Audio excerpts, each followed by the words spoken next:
I have been, and we'd like to welcome, by the way, that's with the slight commotion in my living room to the front, another one of our guests has arrived, Pastor Rick Warren from California. I would like, there is a request that apparently on the sides there are elders and sisters sitting on the ground because of the lack of seats. If there are some of the youth who would like to really show their caring, sense of caring, then please try to give as many of the chairs as possible to the elders and the sisters, inshallah ta'ala. It is my distinct pleasure now to invite back Dr. Ingrid Mattson to the stage for a special tribute.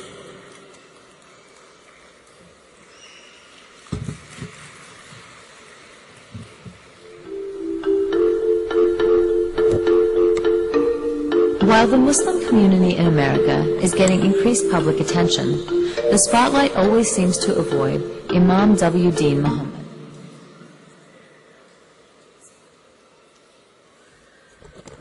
Last year, of course, we lost many people who are dear and beloved to our community.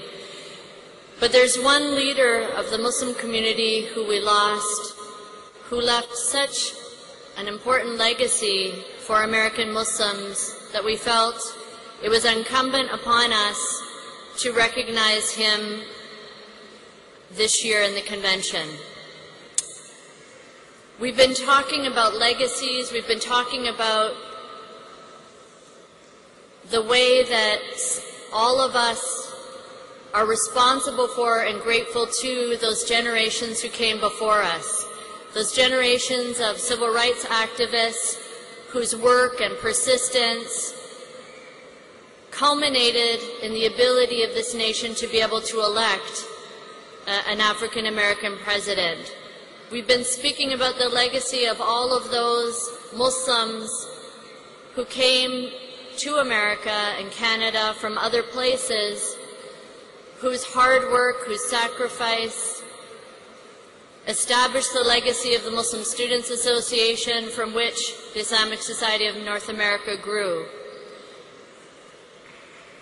But Imam Warithuddin Muhammad is someone who epitomizes to a great extent the struggles and the groundbreaking legacy of those African American brothers and sisters who established Islam in this country, Islam as a normative religion in this country in a way that immigrants never could.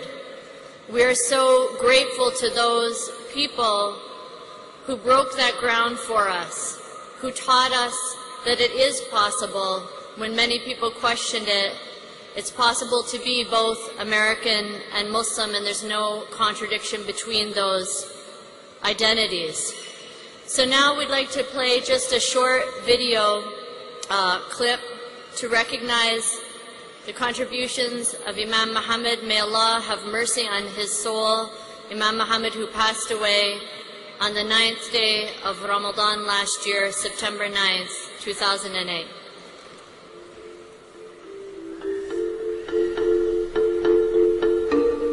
While the Muslim community in America is getting increased public attention, the spotlight always seems to avoid Imam W. Deen Muhammad, even though for most of his public life he has served as the humble spiritual leader of the largest Muslim community in America. Imam Muhammad was unanimously elected as leader of his community after the passing of his father, Elijah Muhammad, the founder and leader of the Nation of Islam. Ever since, he has focused his energies upon a community in need and said the following about them. We have a need to feel comfortable with our own self-worth, our own worth as people, and Islam satisfies that need in us. It makes us feel comfortable with our color, with our features. And I think many come to us from the big cities, from the streets, because they're looking for a way to escape the confusion, the dangers, the problems of the street life. It is his dedication and successful efforts that have made him one of the most significant historical figures of American Islam, as he guided his community toward an orthodox practice of the religion. He has also said we should realize that the first identity is not an African or a European or a Saudi, The first identity is a human being. And as long as we build our diversities upon that foundation that God gave us, the human foundation, we're in good shape. At a very early age, Imam Muhammad developed a keen scholastic interest in science, psychology, and religion. He began his education from elementary through secondary school at the University of Islam in Chicago. Further educational pursuits took him to the Loop Junior College, where he studied English, history, and the social sciences. However, his primary education has come from and through his continued pursuit of religion and social truths. As he himself said, God says to us in our holy book, the Quran, that He did not make us tribes and nations for us to think ourselves superior to others. He wants us to know each other because there is an experience and knowledge that all humanity can benefit from. Imam Muhammad's astute leadership, his profound social commentary on major issues, his piercing scriptural insight into the Bible, Torah, and Quran, and his unique ability to apply scriptural interpretation to social issues have all brought him numerous awards and high honors. He is a man of vision who has performed many historical firsts. In 1992, he delivered the first invocation in the U.S. Senate to be given by a Muslim. In 1993, he gave an Islamic prayer at President William Jefferson Clinton's inaugural interfaith prayer service. In 1996, he met Pope John Paul II at the Vatican. He met with the Pope again in 1999, on the eve of the new millennium, in St. Peter's Basilica with many other world religious leaders.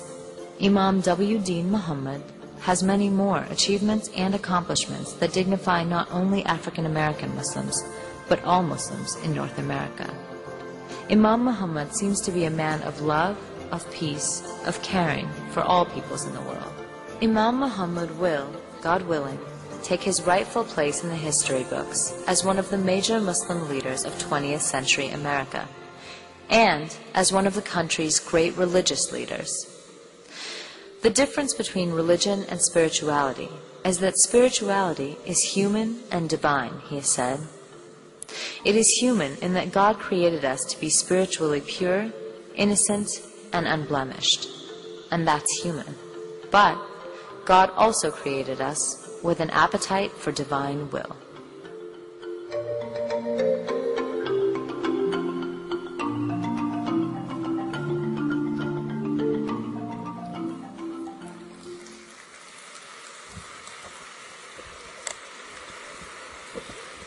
Among the many legacies left behind by Imam Muhammad are his children, and they are extraordinary people, and one of them in particular, I'm very pleased to say that we're honored to have Sister Layla Muhammad, who is a community activist who works with victims of domestic violence in Chicago. The Shamsiya social service project that she has. She's a wonderful example and representative of her father's wisdom, humility, and good spirit. And I would like to present to Sister Layla Muhammad, on behalf of the Islamic Society of North America, a plaque that says, Sister Layla, your late father, our beloved leader, Imam W. D. Muhammad's legacy of uniting Muslims and building bridges of understanding with other faiths is of monumental significance for the whole Ummah and for the entire human family. ISNA proudly stands committed to cooperate and support those efforts to commemorate his contributions. And I would like Sister Layla to say just a few words.